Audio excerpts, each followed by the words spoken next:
นะพ่อพี่น้องกับสบายดีเลยพี่น้องโดยนะพ่อกับมือนิกาอยู่ที่หมู่บ้านเต้าทานพ่อพี่น้องไอ้บริมาดนแล้วเงียบแท้มือนี่ป้าตัวบริมาดนเติบเลยได้พ่อพี่น้องไอ้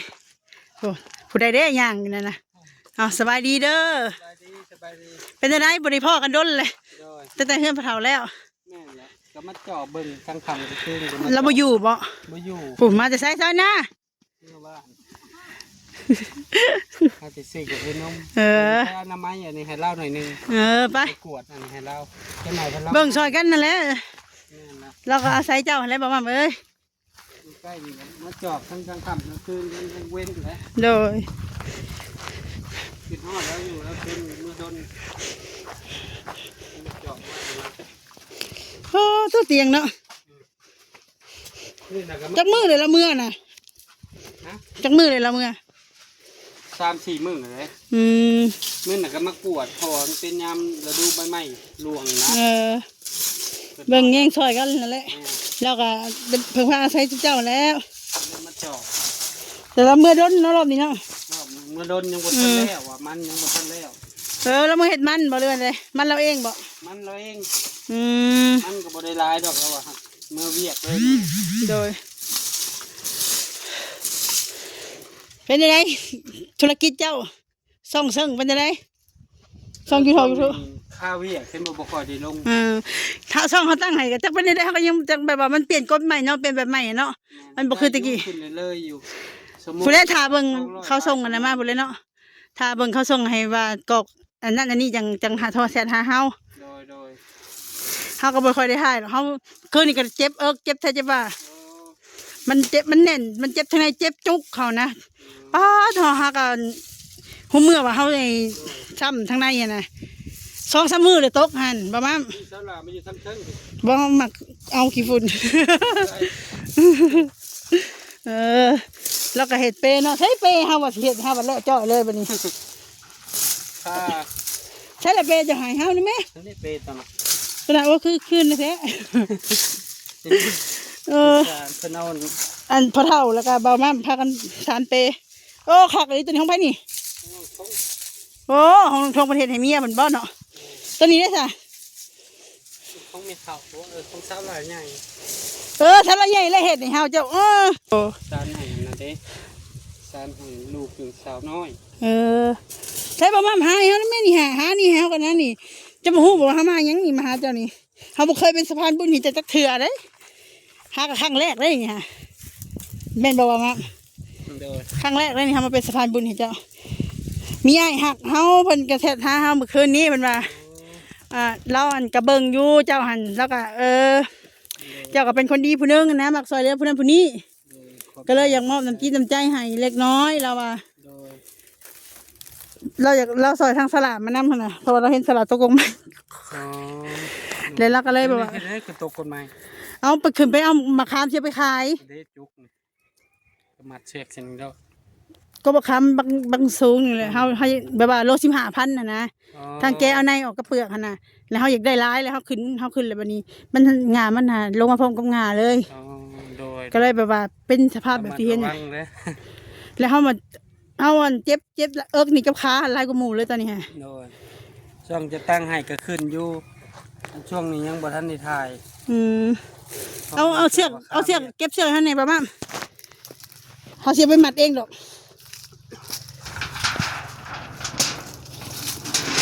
แต่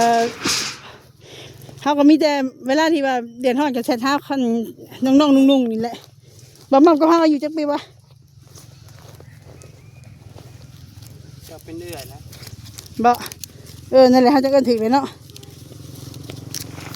นั่นแหละพอได้ทุได้ท้ายไปมื้อน่ะเขาก็ยืมเงินเรา30,000นะแล้วก็ตัว50เนี่ยก็ยัง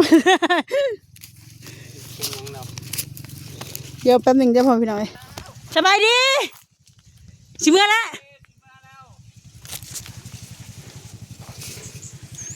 สิเมื่อไรไม่ให้ทานบ่ไม่ให้ทานบ่เห็นยังไงเห็นยังก็มาจอบโอเคเมื่อซะโดยเนาะเงินกับ สำหรับเฮาก็หลายเติบเป็นเนาะแต่สำหรับเราก็คือว่าเล็กน้อยนะก็เงินจำนวน400,000เนาะแต่ว่าเฮาเป็นหนี้จำนวนนั้นเด้แล้วเฮาสิให้500,000เลยนะบ่เป็นหยังโอ้ยเอา รถเอาแสนหนึ่งให้เติมน้ำมันเติมค่าน้ำมันนะแต่400,000ก็พออ้าววันนี้เฮาเป็นหนี้เจ้าเฮาก็ต้องให้เจ้าแล้วบ่มั่มบ่เป็นหยังอันน่ะอ้ายซอยต่างหากเอาไปเลยอ้าวบัดนี้พ่อพี่น้องเอ้ยเอาหนี้คืนให้ไปบ่เอาอีกบัดนี้โดยชื่ออ้ายยังก็เอิ้นพ่อบ่เอิ้นหน้าเอิ้นอ้ายก็ได้โดยเอิ้นอ้ายก็ได้โดยชื่ออ้ายยังโดยน้องพ่อพี่น้องก็ให้บ่มั่มขอบคุณทั้งอ้ายเพิ่นโดยอันนี้ก็ขอบคุณเนาะอ้ายใจดีอยู่อเมริกาเนาะที่ว่าเป็นได้ซอยให้สาวหลาเป็นสะพานบุญเนาะซอย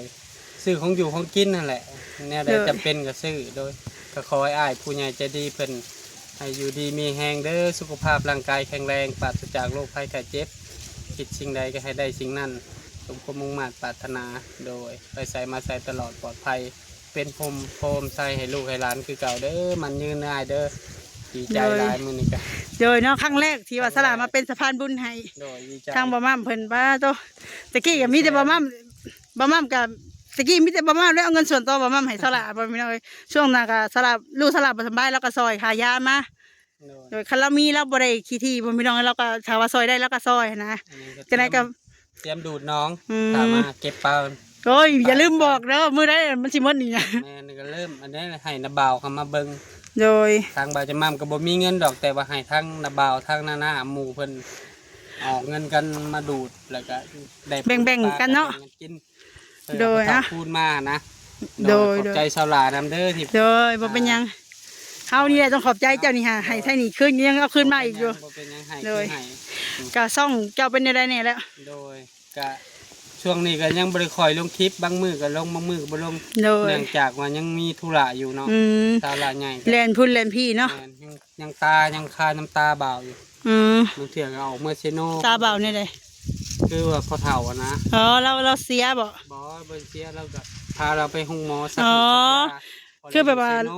เราบ่สบายนะเนาะขอโทษขออภัยพ่อพี่น้องว่าผิดโดยบ่ได้แม่นสิว่านะพ่อพี่น้องพ่อแม่พี่น้องอันนี้ก็สิซื้อของอยู่ของกินแหละเป็ดปลาแดกแป้งนัวขอเฮาต้องชีวิตประจำวันอย่างน้อยมันขาดบ่ได้เนาะมีข้าวกินแล้วก็ซื้อของอยู่ของกินเฮ็ดกินเองคันไปซื้อเพิ่นก็ทุกสิ่งทุกอย่างมันแพงอีกอย่างก็เฮาต้องแบบมันเฮาเฮ็ดกินยังเฮาเฮ็ดกินนะมันถึกปากพ่อพี่น้องว่าซั่นซะเฮ็ดกินเองก็กุ้มด้นได้นี่เป็นเดือนผู้ใดนี่โดยซื้อมานี่ก็ใช้อยู่จะมีแต่ลูกก็ยังน้อยอยู่ซื้อไข่ซื้อมีหลักๆคืออาหารบ้านๆเฮาทั้งไข่ทั้งมีแล้วก็เนื้อด้นๆนี่ก็สลายขาดบ่ได้เนาะขาดเพชรปลาแดกนัวนี่ขาดบ่ได้ที่สุดเลยเนี่ยใจดีจังได๋ก็สู้ๆบ่มาเอ้ยเด้อทำดีต่อไปเจ้าก็คือกันเด้อคือที่เจ้าเฮ็ดที่ผ่านมาแล้วบ่มาเหมือนกับมีกับ FC เพิ่นก็เพิ่นบ่เบิ่งคลิปนึงก็เบิ่งคลิปนึงว่าซั่นซะจังได๋เฮาก็บ่ป้าบ่ทิ่มกันว่าซั่นซะมีปัญหาเฮาก็แซ่นหาบ่มาอันใดที่เฮาบ่ฮู้เรื่องหรือว่ามีหยังก็แซ่นหากันแล้วก็อันใดที่เราซอยได้แล้วก็ซอยนะถ้าว่าบ่เหนือปรับกว่าแฮงพ่อแม่พี่น้องเอ้ยก็ขอบคุณหลายๆเด้อบ่มาเด้อโดยขอบใจสบายดีโดยทางสลาก็คุณทางอ้ายเพิ่นหลายๆเด้อที่ว่าเพิ่นเห็นคลิปทางสาวบุญแล้วก็เห็นสลาตกลงไม้แบบย่างขยะนะมันเจ็บเนาะแต่เมื่อวานนี้เฮาสิขุดนานพักแล้วบัดนี้เฮามันก็เลยกันล่าวไปหั่นนะบัดนี้รู้สึกว่าอ้าวคือเจ็บแห้งแท้ว่ะมันแน่นหน้าอกแน่นแล้วก็เจ็บจุกเขาโอ้ยบิดติงคิงก็บ่ได้มีลูกน้อยระวังนะก็นั่นแหละก็บ่ได้คิดว่าเฮาสิพลาดท่านะพ่อพี่น้องก็จะได้มันผ่านมาแล้วอยู่ความว่าตาลอดบ่มาเอ้ยโดยจังได้ก็ขอบคุณทางหลายๆเด้อที่ว่าสดซอยสละเข้ามาเนาะแล้วก็ให้สละมาเป็นสะพานบุญให้บ่มั่มก็ขอให้อายุดีมีแห้งสุขภาพเข้มแข็งปราศจากโรคภัยไข้เจ็บเงินคำไรมาเทมาเด้อไอเด้อว่าสิเดินทางไปใช้ก็ขอตลอดปลอดภัยอ้ายก็บอกสละว่าให้เว้าซ่าๆนะแต่ว่าซาบ่ได้มันคัดค่อยฮัดไปเดี๋ยวเป็นเองโย้ยเว้าเด้เฮาฮัดแล้วเมื่อกี้นี่ฮะแต่ว่าเว้าอะไรมันแบบว่าคือแบบเว้าติดอ่างนะโดยจังได้ก็ขอบคุณหลายๆเด้อไอเด้อสละกะสิเด็กเขาโตไปเลยได้แบบนี้ฮะโดยเป็นสิไปคือกันเลยขอบใจอันนี้ก็มาเจาะเพื่อนพ่อเฒ่าคิดฮอดพ่อเฒ่าคูณกับแม่เฒ่าละมือลายมือเลยเนาะแม่มือน่ะก็มาซอยแม่เฒ่าค้ำต้นเพิ่นถมทานทัดผดกับมันสาวหลาใหญ่ให้น้องตัวโน่FC ก็ถามเฮาอยู่ว่าเฮาก็เป็นจังคือบ่เฮ็ดทานเฮ เขาก็อยากเฮ็ดอยู่แล้วแต่ว่า เฮ็ด เขา เฮ็ดอยู่ใกล้ๆนี่ก็ได้เฮ็ดข้างๆบ่เท่า แม่นเฮา เฮ็ดซอยก็ได้ เขาก็ว่าสิมาเฮ็ดอยู่ แต่ช่วงนี้ก็คือที่ว่าเห็นน่ะอันข้างหน้าของเฮาบ่ฮู้อนาคตหั้นนะ โดย ว่าเฮาสิเป็นหยังว่าสิได้ใดหั่นน่ะพ่อพี่น้องเอ้ย โดย คาดว่าอยู่ๆบัดความตายเห็นคอถูกบัดย่างว่าซั่นซะประมาณ โดย สิให้แข็งแรงคือแบบคู่มือนี่มันก็เป็นไปบ่ได้เนาะยังย่างอยู่ไปสุดๆต่อยคือกันโดยจังได๋ก็สู้ๆประมาณไป โดย สบายดีเด้อ สบายดี ป้าพ่อพี่น้องมืดเลยพ่อทางสลาเจ็บเอิกพ่อพี่น้องเลยหลังจากคุดนั่นฮะกะบ่ฮู้ว่าเป็นย่อนตกหรือว่าเป็นย่อนหยังเนาะแต่ว่าทางสลากอะได้ไปมอบเงินให้อันบ่าวมันไปทีเรียบร้อยแล้วพ่อพี่น้องเอ้ยแล้วก็เขาเพิ่งลงคุณเรียบร้อยเนาะแต่ว่าคลิปทันโพดหั้นนะเพราะว่าแบตสลากหมดพ่อพี่น้องทางสลากก็เลยแบบว่ามาถ่ายต่ออยู่ตรงนี้เนาะเพราะว่าสลากก็ไปต้นแรงแล้วพ่อพี่น้องเอ้ยจะได้ก็ฝากเป็นกำลังใจให้หน่อยเด้ออยู่ตามทางนี่ค่ะสลากเจ็บขาก็เจ็บเอิกตอนแรกขาเจ็บแห้งแต่นี่ขาก็ไข้เนี่ยไข้น้อยนึงเส้นเลือดมันยังไข้อยู่ในระหว่างคอคานแต่ว่าเอิกอันเจ็บหลายกว่าหมู่เลยตอนนี้เจ็บแบบว่านักๆน่วงๆเลยพ่อพี่น้องเอ้ยสลากอยู่หน้าโรงงานกำลังแบบจะสิว่าได้พ่อพี่น้องเอ้ยก็ยังดีที่ว่าผู้ใหญ่เพิ่นซอยเข้ามาเนาะทั้งพ่อตู้แม่ตู้แล้วก็แม่ที่ว่าบ่ประสงค์ออกน้ำแล้วก็อ้ายเป็นห่วงเนาะเพิ่นก็เสร็จถามสละก็ดีใจก็ทางตื่นตันเนาะโดยก็ขอบคุณหลายๆเด้อที่ว่าเสร็จถามไทยห่วงใยสละนะพ่อพี่น้องสละดีใจหลายนึกว่าสละสิอยู่ตัวคนเดียวนึกว่าสละสิว่าเวลาเจอปัญหาหนักๆหรืออย่างนี้มันนักแบบว่าเกินผู้หญิงคนหนึ่งสิครับได้เนาะก็คือแบบว่าสลากกับตัวใหญ่เลย ตัวใหญ่แต่ว่าจิตใจข้างในความรู้สึกข้างในมันก็อ่อนไหวง่ายพี่น้องว่ากันซะก็เจอปัญหาแบบนี้ก็เขาก็คือเจอทางตันนั่นแหละทั้งที่ว่ามีญาติพี่น้องมีญาติพี่น้องมีญาติเอ้ยน้องแต่กระซำบ่มีคืออยู่ตัวคนเดียวก็ยังใครอยู่ว่ามีพ่อแม่คอยให้กำลังใจเลยกับลูกถ้าว่าบ่มีลูกบ่มีพ่อแม่คอยให้กำลังใจหรือว่าเป็นสิ่งที่ว่าดึงดูดให้สลามีกำลังใจสู่ต่อนะสลาก็คือสิไปแบบอาจจะอยากจบชีวิตตัวเองแต่ต้นเลยก็ได้พ่อแม่พี่น้องเอ้ยก็ยังดีที่ว่ามีพ่อแม่แล้วก็ลูกที่ว่าเป็นกำลังใจแล้วก็คอยผลักดันให้สลายิ้มสู่แล้วก็สู่ต่อไปเนาะโดยทุกมื้อนี่ฮะเข็ดก็เห็ดพ่อแม่แล้วก็ลูกขอเพียงแต่ให้เพิ่นกินอิ่มนอนรับพ่อแม่มีความสุขสละก็ดีใจแล้วพ่อแม่พี่น้องเอ้ยเวลาที่เจ็บเป็นกับมีปัญหายังก็บ่อยากเล่าให้สุราฟังเพราะว่าเราก็ซอยแก้ไขยังบ่ได้แล้วก็มีแต่แบบว่าเฮ็ดให้เรานักแก้ละล่ะนะพ่อแม่พี่น้องเอ้ยทางสลากก็เก่งแบบว่าบ่แม่นว่าเก่งใจเราอีต้นเล่าบ่ให้พ่อแม่คิดร้ายแล้วพอเห็นน้ำตาพ่อแม่แล้วสลากสิหายน้ำอีกโดยเสียงรถกระวนวัน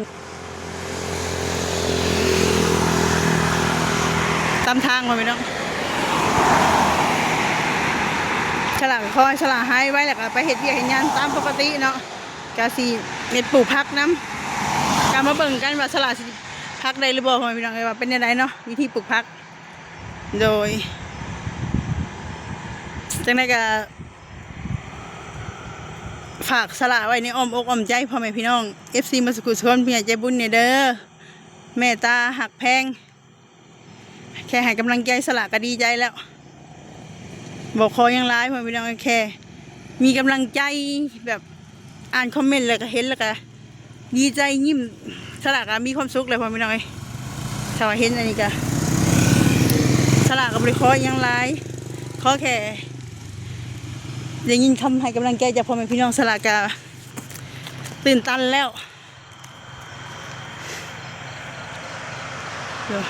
เสียงรถเป็นเนาะโอเคพ่อพี่น้องสำหรับคลิปนี้ก็สลากกันได้ขอจบคลิปแล้วพ่อพี่น้องมันอยากสีสันเนี่ยนะเพราะว่ามันแบตซิมเมอร์แล้วพ่อพี่น้องแบตกระมดไว้แบตสำห้องบ่มีก็สี่ค่อยเฮ็ดค่อยถ่ายไปเพราะว่าสลาถ่าย เช้าล่ะเฮ็ดปลูกผักปลูกหยังไรสละกสิถ่ายอัปเดตให้พ่อแม่พี่น้องเบิ่งอีกเทื่อนึงพ่อแม่พี่น้องเอ้ยช่วงนี้ก็ยังเฮ็ดหนักยังบ่ได้เพราะมันเจ็บกับเจ็บขาโดยคลิปนี้ก็ขอเก่าคลิปนี้ก็ขอบคุณอ้ายหลายๆเด้อที่เมตตาและก็ถามไถ่สละให้กำลังใจนี่ทุกๆคอมเมนต์ตลอดเลยขอให้อายุดีมีแห้งสุขภาพแข็งแรงปราศจากโรคภัยไข้เจ็บเงินคำไรมาเทมาเด้อสาธุแล้วก็ผู้ใหญ่ใจบุญที่สดซอยเข้ามานำเด้อทั้งแม่ตู้ทั้งแม่ทั้งพ่อที่ว่าเพิ่นบอกเพิ่นก็คนหาเพชรสละจนเจอพ่อแม่พี่น้องเอ้ยก็ขอบคุณเลยเด้อหลายเด้อพ่อเด้อแม่เด้อที่หักแพงลูกแล้วก็นำหาลูกจนเจอเนาะขอบคุณหลายๆแล้วก็แม่ที่บ่ประสงค์ออกน้ำที่สดซอยกันมากก็ขอให้แม่อยู่ดีมีแห้งเด้อแม่เด้อสุขภาพแข็งแรงปราศจากโรคภัยไข้เจ็บเงินคำไรมาเทมาเด้อแล้วก็เมนูคำสอนนำเด้อกับพ่อที่ว่าเบิ่งแยงเบิ่งคลิปสละอยู่ทุกมื้อนี่ก็แล้วก็สดซอยเข้ามาซื้อข้าวซื้อน้ำให้ก็แม่ๆมาทุกคนนั่นแหละแล้วก็ FC นำก็ให้กำลังใจนั่นแหละก็ขอให้อยู่ดีมีแห้งสุขคนเด้อความเจ็บจะได้ความไข้ยังมีปรารถนาสิ่งใดก็ขอให้สมความมุ่งมั่นปรารถนาสำหรับคลิปนี้ก็ขอลาไปแล้วพ่อพี่น้องไว้ผมฟังคลิปหน้าเด้อคลิปนี้ขอกล่าวคำว่าสบายดี